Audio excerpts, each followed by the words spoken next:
По првото вклучување на лице место ќе го најавиме меѓународниот фолклорен фестивал кој што се одржува од 5 до 9 јуни во Долно Лисиче, Илинден и Аеродром. Станува збор за меѓународен фестивал кој што се одржува 11 пат поред оваа година. Оваа утро сме заедно со господин Бобан Блажевски кој ќе ни раскаже нешто повеќе за самиот фестивал, но ќе кажеме и повеќе детали околу самата организација. Да му посакаме добро утро. Добро утро на вас, ви благодариме што ни овозможивте токму на вашата телевизија да може да го презентираме овој 11-ти поред меѓународен фолклорен фестивал. Се случува една фолклорна дружба, фолклорно збиднување и фолклорно празнување на самиот православен празник Света Тројца, кој што е патрон на нашето населено место Долно Лисиче и нашиот храм го носи името Света Тројца. Меѓутоа, како што напоменавте во најавата, истиот се одржува и во општина Илинден и во општина Аеродром, бидејќи направивме едно црковно спојување на општините каде што сите го имаат празникот Света Тројца и храмот Света Тројца, па така со нашите убави играорци, гостите кои што ќе ни дојдат на овој меѓународен фестивал и оваа година ќе можеме да се дружиме за празникот Света Тројца. Со оглед на тоа дека станува збор за 11-тото издание, како поминавте минатата година за самиот јубилеј и дали само оваа година го направивте тој спој да се одбележува и во Аеродром, и во Илинден, и во Долно Лисиче? Почнувајќи од 2015 година, кога за прв пат се организираше овој меѓународен фолклорен фестивал, во континуитет се одржува во Долно Лисиче. Пред 3 години започнавме со чествување и во општина Аеродром и во општина Илинден.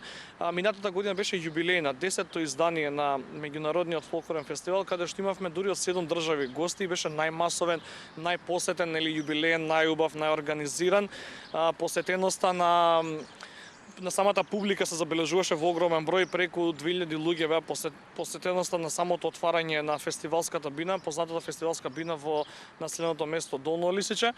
Така да и оваа година очекуваме, бидејќи петок е неработен ден за нашите граѓани, очекуваме и добре дојдени се ги покануваме сите за празнувањето и првиот фестивалски ден.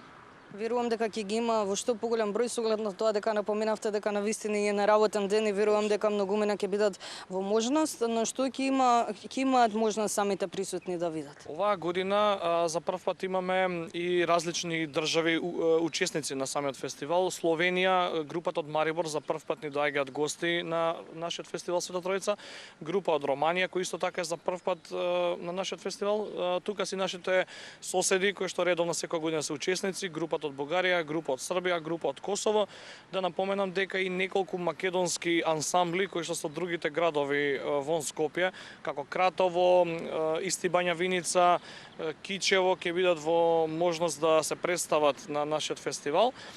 Имаме и 2-3 ансамбли од Скопје, така да програмата е доста богата. Може да се представат и да се проследат доста македонски кореографии, постановки, некои за прв пат. Имаме неколку премиери на самото наше културно-уметничко друштво. Организатор на самиот фестивал е културно-уметничко друштво Гоце Марковски од Долно Лисиче. Со сите своји возрастни групи од најголемите до најмалите ќе земат учество на овој фестивал.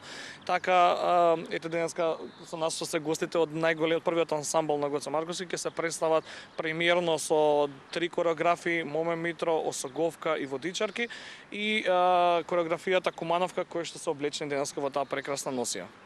Освен обивната програма која што е понудена на присутните, исто така овој фестивал има и хуманитарен дел, односно ќе се донираат средства за сите оние кои што беа засегнати од пожарот во Кочани. На кој начин ќе се собираат и донираат самите средства? Почнувајќи од пред 3 години, како што напоменав, како коорганизатори во фестивалот се вклучи и хуманитарната организација Свети Спас од Рачево, на чело со отец Оливер.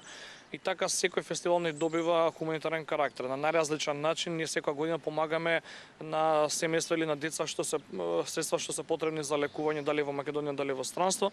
Оваа година заедно со отец Оливер се договоривме овие средства собрани да се донираат на настраданите, повредените во немилиот настан во Кочани.